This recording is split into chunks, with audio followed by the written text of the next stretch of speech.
Hello everyone, welcome to your channel. యాక్చువల్గా TCS job అనేది చాలా మందికి తెచ్చుకోవాలి అనేసి ఉంటుంది. ఫ్రెషర్స్కి అయితే టీసీఎస్లో తెచ్చుకోవాలి అనేసి కదా. సో ఇప్పుడు టీసీఎస్ వాళ్ళు మనకు ఎన్క్యూటీ టెస్ట్ అనేసి ఫ్రెషర్స్కి పెడుతున్నారు, అవునా? మరి ఏం నేర్చుకోవాలి, ఎలా నేర్చుకుంటే మనం క్వాలిఫై అవుతాం? ఎందుకంటే ఒక టీసీఎస్ ఎగ్జామ్ అనేది మనము వాళ్ళ టీసీఎస్ అయాన్ సెంటర్స్కి వెళ్ళి రాస్తాం. సో ఎక్కడ అనేది చీటింగ్ అనేది జరగదు. సో కనీసం నువ్వు నీ ఫ్రెండ్ హెల్ప్ కూడా తీసుకోలేవు పక్కన. సో నార్మల్గానే ఎగ్జామ్ జరుగుతుంది కాబట్టి you have to take all the things. అంటే నువ్వు టీసీఎస్ ఎన్క్యూటీకి కావాల్సిన ప్రతి ఒక్కటి ఈరోజు మనం చూద్దాం. దాన్ని బట్టి ఒకసారి రోడ్ మ్యాప్ వేసుకొని ప్రాక్టీస్ చేయండి. You will get a good chance, అంటే క్వాలిఫై అయ్యే ఛాన్సెస్ ఎక్కువ ఉంటాయి. Okay, let start our video. Okay, first అయితే మనం వచ్చేసేసి అసలు ఏమేమి ఉంటాయి, సిలబస్ ఏంటి టీసీఎస్ ఎన్క్యూటీకి. తర్వాత మనము టీసీఎస్ ఎన్క్యూటీ సిలబస్ చూసిన తర్వాత ఎన్ని మినిట్స్ జరుగుతుంది, అసలు టెస్ట్ ఎలా రాయాలి, మనం ఎలాంటి ట్రిక్స్ యూస్ చేస్తే క్వాలిఫై అవుతాం, ప్రీవియస్ క్వశ్చన్స్ ఏంటి, ప్రీవియస్ కోడింగ్ క్వశ్చన్స్ ఏంటి, ఈజీగా ఉంటాయా హార్డ్గా ఉంటాయా, ఎలా రాస్తే మనం టెస్ట్ క్వాలిఫై అవుతాము అనేసి ప్రతి ఒక్కటి స్టెప్ బై స్టెప్ చూద్దాం. ఓకే, ఫస్ట్ వచ్చేసి టీసీఎస్ వాళ్ళు పెట్టే నేషనల్ ఎన్క్యూటీ టెస్ట్లో, టీసీఎస్ ఎన్క్యూటీలో ఫస్ట్ థింగ్ మనకి మీకు కనిపిస్తుందా? ఒక్క నిమిషం. ఫస్ట్ వచ్చేసేసి టీసీఎస్ ఎన్క్యూటీలో ఫస్ట్ మీరు గుర్తుంచుకోవాల్సింది ఏంటి, 190 మినిట్స్ ఉంటుంది ఎగ్జామ్. ఓకే, 190 మినిట్స్, 5 పేపర్స్ ఉంటుంది. అంటే 5 కాన్సెప్ట్స్ ఉంటాయి. 5 పేపర్స్ మీద టెస్ట్ పెడతారు. పేపర్స్ అంటే ఇక్కడ కాన్సెప్ట్స్ అనమాట. ఓకే, ఈ కాన్సెప్ట్స్ ఏంటి మరి? ఫస్ట్ థింగ్ వచ్చేసేసి క్వాంటి క్వాంట్ క్వాంట్ అనేది చాలా చాలా ఇంపార్టెంట్. ఏ క్వశ్చన్స్, ఎలాంటి క్వశ్చన్స్ అడుగుతారు అని మళ్ళీ నేర్చుకుందాం. అండ్ సెకండ్ వచ్చేసేసి రీజనింగ్. ఓకే, రీజనింగ్ నేను చెప్తా ఏ కాన్సెప్ట్స్ నేర్చుకోవాలనేసి, అలాంటివే నేర్చుకోండి. థర్డ్ వచ్చేసి వెర్బల్. నెక్స్ట్ వచ్చేసి ఫోర్త్ వన్ వచ్చేసి 10 కోడింగ్ క్వశ్చన్స్ అడుగుతారు. ప్రోగ్రామింగ్ లాజిక్ క్వశ్చన్స్ అనమాట. అంటే ప్రోగ్రామింగ్ లాజిక్ క్వశ్చన్స్ అంటే ఎలా ఉంటాయంటే కోడ్ బేస్డ్ అనమాట. ఆల్రెడీ కోడ్ మొత్తం ఇచ్చేస్తారు, దాని అవుట్పుట్ కనుక్కోవాలి. ఓకే, లేదా మిడిల్లో లాజిక్ ఏమొస్తుంది అనేసి కొన్ని ఆప్షన్స్ ఇచ్చింటారు. ఆ లాజిక్ అనేది నువ్వు కనుక్కోవాలన్నమాట. ఇలా నువ్వు లాజిక్ బిల్డింగ్ని తెలుసుకోవాలి. ఓకే, ఒక ప్రోగ్రామింగ్ లాజిక్లో 10 క్వశ్చన్స్ ఇస్తే కనీసము నువ్వు 9 క్వశ్చన్స్ అనేది క్వాలిఫై అవ్వాలి. 9 క్వశ్చన్స్ అనేది నువ్వు కరెక్ట్గా మెన్షన్ చేయాలి. ఓకే, నెక్స్ట్ తర్వాత టీసీఎస్లో నెక్స్ట్ మనకు అడిగేది last and final hands on coding. Okay, ఈ హ్యాండ్స్ ఆన్ కోడింగ్లో నువ్వు ఫస్ట్ క్వశ్చన్ చాలా ఈజీగా ఉంటుంది, 15 మినిట్స్ పెడతారు. ఓకే, ఫస్ట్ క్వశ్చన్ చాలా ఈజీగా ఉంటుంది, 15 మినిట్స్ పెడతారు. అండ్ సెకండ్ క్వశ్చన్ వచ్చేసేసి you had to it's and one, కొంచెం డిఫికల్ట్గానే ఉంటుంది. అంటే ఫ్రెషర్ లెవెల్లో అది మీకు డిఫికల్ట్ అనిపిస్తుంది కానీ but it's not a good, అంత డిఫికల్ట్ ఏం కాదు చదివితే. ఓకే, సో ఇలా మీకు ఇలా ఉంటుందన్నమాట క్వశ్చన్ పేపర్. ఇందులో మరి ఎలా ప్రిపేర్ అవ్వాలి, ఏంటి అసలు క్వశ్చన్స్ ఏంటి, ఇవన్నీ నేను చూపిస్తాను. Okay, wait. ఫస్ట్ మనము క్వాంట్ తీసుకుందాం. Will go here. క్వాంట్ కన్నా ముందు ఫస్ట్ ఇక్కడికి వద్దాం. యూ కెన్ సీ ఇక్కడ చూడండి. ఫస్ట్ మనకి న్యూమరికల్ ఎబిలిటీలో మనకు అడిగే క్వశ్చన్స్ ఫస్ట్ ఏంటంటే 26 క్వశ్చన్స్ అడుగుతారనమాట. 26 క్వశ్చన్స్, 40 మినిట్స్ టైం ఉంటుంది. మీరు కనీసము 24 క్వశ్చన్స్ పాస్ చేయాలి. ఓకే, 24 క్వశ్చన్స్ కరెక్ట్గా పెట్టాలి. ఓకే, నెక్స్ట్ వచ్చేసేసి వర్బల్ ఎబిలిటీలో వర్బల్ ఎబిలిటీ అనేది ఈజీనే, మన థింకింగ్ బట్టే ఉంటుంది. ఎందుకంటే fill in the blanks, assumptions, synonyms, antonyms ఇలాంటివే ఉంటాయి మ్యాక్సిమం. ఈ అజంప్షన్స్ క్వశ్చన్స్ అయితే చాలా వస్తాయి. ఈ 24 క్వశ్చన్స్లో మనము గెయిన్ చేసుకోవచ్చు స్కోర్. మనకు మ్యాథ్స్ ఎక్కువ రాకపోతే న్యూమరికల్ ఎబిలిటీలో తక్కువ క్వశ్చన్స్ అటెంప్ట్ చేసిన, వర్బల్ ఎబిలిటీలో నువ్వు 24కి 23 పెట్టి, రీజనింగ్లో 30కి 29 పెట్టి, ప్రోగ్రామింగ్ లాజిక్లో కనీసం 8 క్వశ్చన్స్ పాస్ చేసిన, హ్యాండ్స్ ఆన్ కోడింగ్లో 1 పాస్ చేసినా కూడా నువ్వు క్వాలిఫై అవుతావు. అంటే టెస్ట్ కేసెస్ పాస్ అవ్వాలి. 1 పాస్ చేసి, వన్ వన్ కేసు ఫుల్గా పాస్ చేసి test cases, and next hands on కోడింగ్లో అట్లీస్ట్ 2 టెస్ట్ కేసెస్ పాస్ అయినా కూడా నువ్వు క్వాలిఫై అవుతావు అనమాట. ఎప్పుడు నువ్వు ఇవన్నీ కరెక్ట్గా మెన్షన్ చేసినప్పుడు. నువ్వు అవన్నీ కరెక్ట్గా మెన్షన్ చేయకపోతే నువ్వు క్వాలిఫై అవ్వడం అనేది కొంచెం అంత ఈజీ ఏం కాదు. ఓకే, సి ఇవన్నీ ప్రీవియస్గా అడిగిన క్వశ్చన్స్ అనమాట. నేను అన్ని తీసి ఇక్కడ మెన్షన్ చేశాను. ఈజీ క్వశ్చన్స్ ఇవి, డిఫికల్ట్ కాదు. డిఫికల్ట్ కూడా నేను చూపిస్తాను. Okay, factorial without multiplication and division, identify row with most one, count character occurrence, చాలా ఈజీనే. ఇన్‌బిల్ట్ మెథడ్స్ మనం యూజ్ చేసుకుంటే చెయ్యొచ్చు.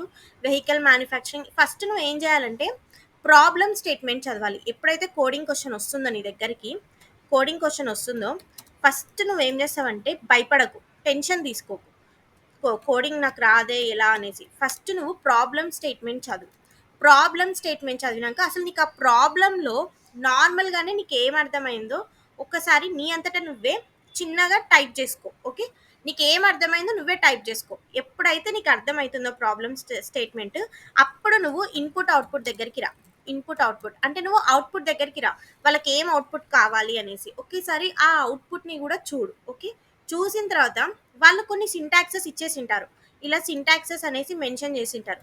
ఆ సింటాక్సెస్ ఏంటి అనేసి ఒక్కసారి రిఫర్ చేయి. ఓకే, నీకు డేటా టైప్స్ కానీ, ఇఫ్ కండిషన్స్ కానీ, ఫర్ లూప్స్ కానీ, అండ్ లూప్స్ చేయడం కానీ, ఫంక్షన్స్ కానీ, రికర్షన్ కూడా అంత అవసరం లేదు.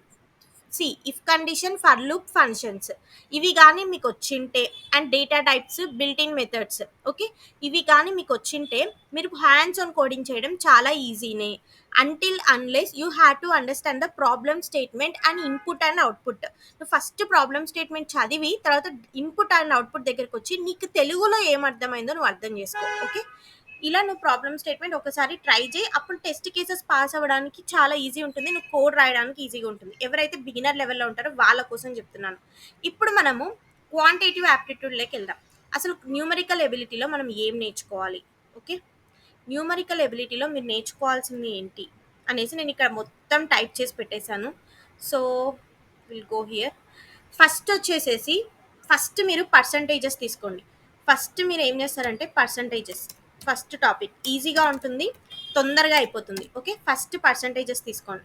తర్వాత రేషియోస్ అండ్ ప్రపోర్షన్స్ తీసుకోండి. ఎందుకంటే ఈ టాపిక్స్ అనేవి ఈజీ. నువ్వు బిగినర్ లెవెల్లో ఇప్పుడు నువ్వు న్యూమరికల్ ఎబిలిటీ నేర్చుకుంటున్నా కూడా కనీసం ఎంత లేదన్నా 2 to 3 క్వశ్చన్స్ అనేవి అటెంప్ట్ అవుతాయి. పర్సంటేజెస్ అండ్ రేషియోస్ మీద 2 క్వశ్చన్స్ అనేవి ఖచ్చితంగా అటెంప్ట్ అవుతాయి. ఆ 4 క్వశ్చన్స్ నీకు చేసే కెపాసిటీ వస్తుంది. నెక్స్ట్ నువ్వు బాగా టైం పెట్టాల్సింది ఏంటి అంటే ప్రాబబిలిటీ. ఓకే, అట్లీస్ట్ 1 ప్రాబబిలిటీ మీద 2 క్వశ్చన్స్ అనేవి ఉంటాయి. Next profit and loss. ఇక్కడ నేను రాయలేదు అనుకుంటా, wait. Profit and loss, profit and loss మీద కూడా కొంచెం ఫోకస్ చేయి. ఓకే, తర్వాత అరేంజ్మెంట్స్ అండ్ సిరీస్, ఈ వీటి మీద ఫోకస్ చేసావనుకో న్యూమరికల్ ఎబిలిటీలో ఆల్మోస్ట్ నీకు సరిపోతుంది. Okay, almost. Ratios and proportions, averages, probability, percentages, number system, ఈ 5 మీద కొంచెం గట్టిగా ఫోకస్ చేయండి. ఓకే, ఎందుకంటే ఈ టాపిక్స్ అనేవి ఈజీ. ఈ టాపిక్స్లో నువ్వు ఎంత లేదన్నా ఒక టాపిక్ మీద 2 క్వశ్చన్స్ వచ్చినా కూడా 5 2 10 క్వశ్చన్స్, 26 క్వశ్చన్లో 10 క్వశ్చన్స్ అనేవి నువ్వు క్వాలిఫై అవుతావు. నెక్స్ట్ క్వశ్చన్స్కి ఏముంటాయి? Maximum some number system, LCM and HCF మీద, లేకపోతే టైమ్ అండ్ ట్రావెల్స్ మీద, ఇలాంటి క్వశ్చన్స్ ఉంటాయి కదా, అలిగేషన్స్, మిక్చర్స్, ఇవన్నీ కొంచెం కష్టం కాబట్టి లాస్ట్లో ప్రాక్టీస్ చేయండి. ఎందుకు అంటే ఫస్ట్ మీరు బిగినర్ లెవెల్లో ప్రాక్టీస్ చేస్తున్నారు కాబట్టి ఫస్ట్ నార్మల్వి ప్రాక్టీస్ చేస్తే అట్లీస్ట్ అటెంప్ట్ చేసే ఛాన్సెస్ ఎక్కువ ఉంటాయి. అందుకనే చెప్తున్నాను, ఫస్ట్ వీటి మీద ఫోకస్ చేసి తర్వాత అలిగేషన్స్ అండ్ మిక్చర్స్ వాటి మీద వెళ్ళండి. అండ్ నెక్స్ట్ రీజనింగ్లోకి వచ్చేస్తే రీజనింగ్లో మీరు నేర్చుకోవాల్సింది ఏంటంటే ఫస్ట్ ఈ స్పీడ్ అండ్ టైమ్ డిస్టెన్స్ బాగా నేర్చుకోండి. ఓకే, ఈ స్పీడ్ 1 minute, సారీ, ఇక్కడ రీజనింగ్ అండ్ సిరీస్లో మీరు బాగా నేర్చుకోవాల్సింది వచ్చేసేసి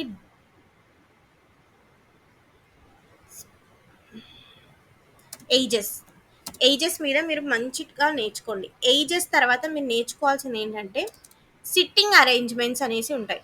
ఓకే, సిట్టింగ్ అరేంజ్మెంట్స్ అంటే ఈ రోలో కూర్చున్న పర్సన్ ఈ రోలో కూర్చుంటే ఏమవుతుంది అనేసి కొన్ని ఉంటాయి, అలాంటివి ప్రాక్టీస్ చేయండి. ఓకే, ఇప్పుడు నేను ఇందులో కాదు, ఒక్క నిమిషం టెక్స్ట్ బుక్లో చూపిస్తాను ఎలా ప్రాక్టీస్ చేయాలి అనేసి. 1 minute. Text book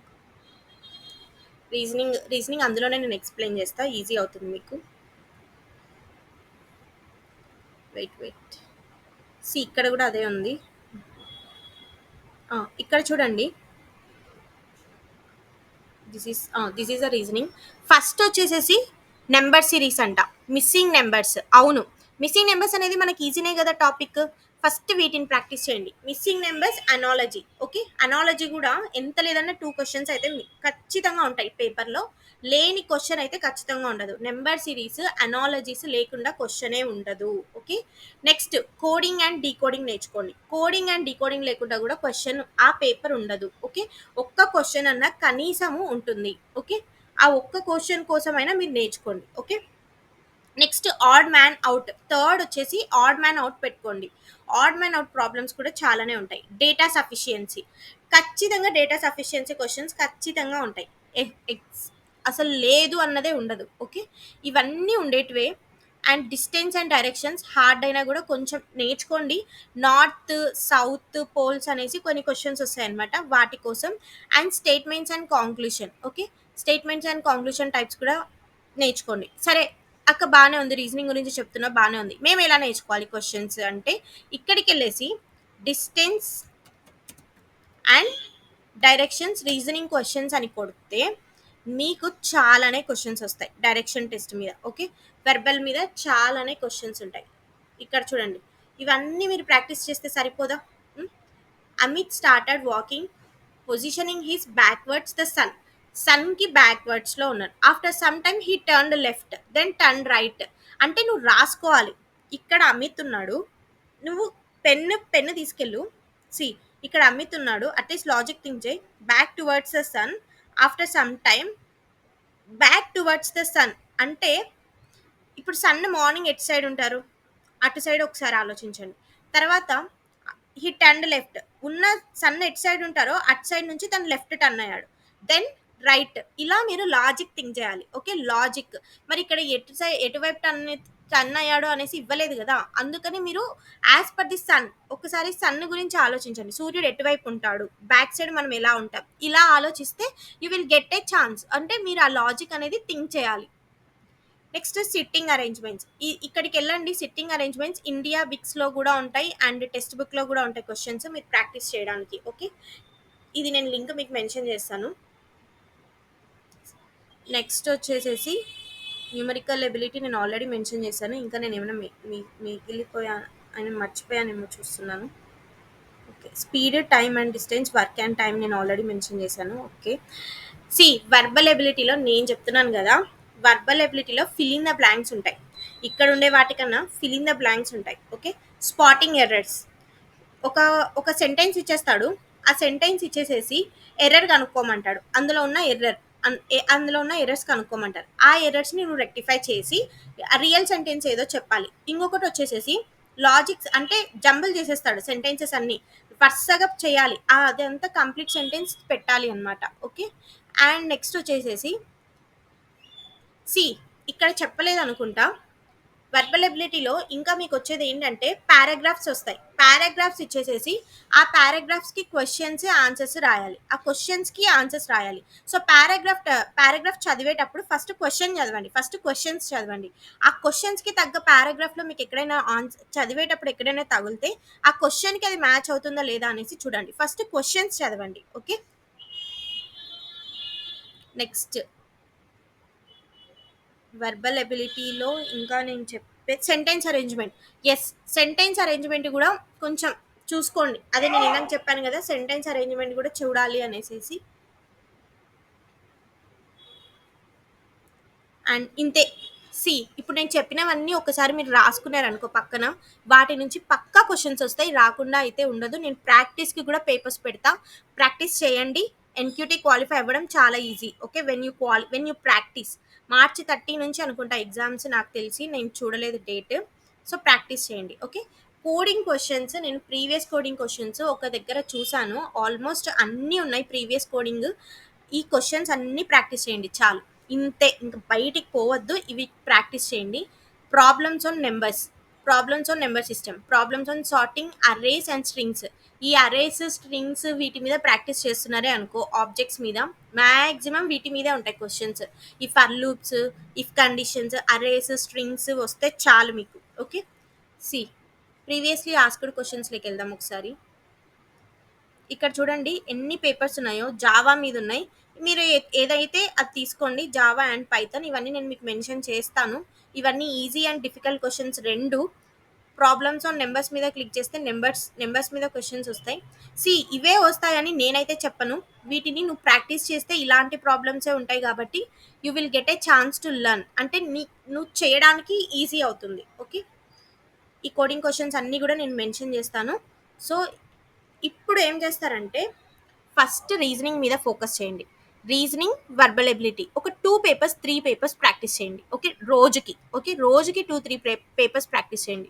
reasoning, verbal, programming logic అంటే ఒక క్వశ్చన్ ఒక ఇచ్చేసేసి అవుట్పుట్ చెప్పమంటాడు కదా. సో మీరు ఏదైనా కోడ్ ఇక్కడికి వెళ్ళేసి output based programming questions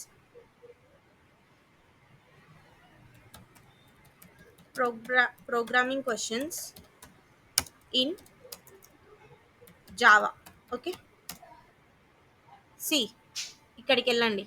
output based questions అనేసి ఇలా ఇలా వస్తాయి. Public class A, if true break, ఏమొస్తుంది అవుట్పుట్, ఇలా మీరు మెన్షన్ చేయాలి. ఇలా మీకు అవుట్పుట్ బేస్డ్ క్వశ్చన్స్ వస్తాయి. సో ఇలాంటి క్వశ్చన్స్ ప్రాక్టీస్ చేస్తే మీకు ఆ లాజిక్ అనేది అర్థమైతే మీరు ఆటోమేటిక్గా అవుట్పుట్ తెలుసుకోగలరు. ఓకే, ఇలా మీరు ఒకసారి ప్రాక్టీస్ చేయండి. నేను ఈ క్వశ్చన్స్ అన్నీ మీకు మెన్షన్ చేస్తాను.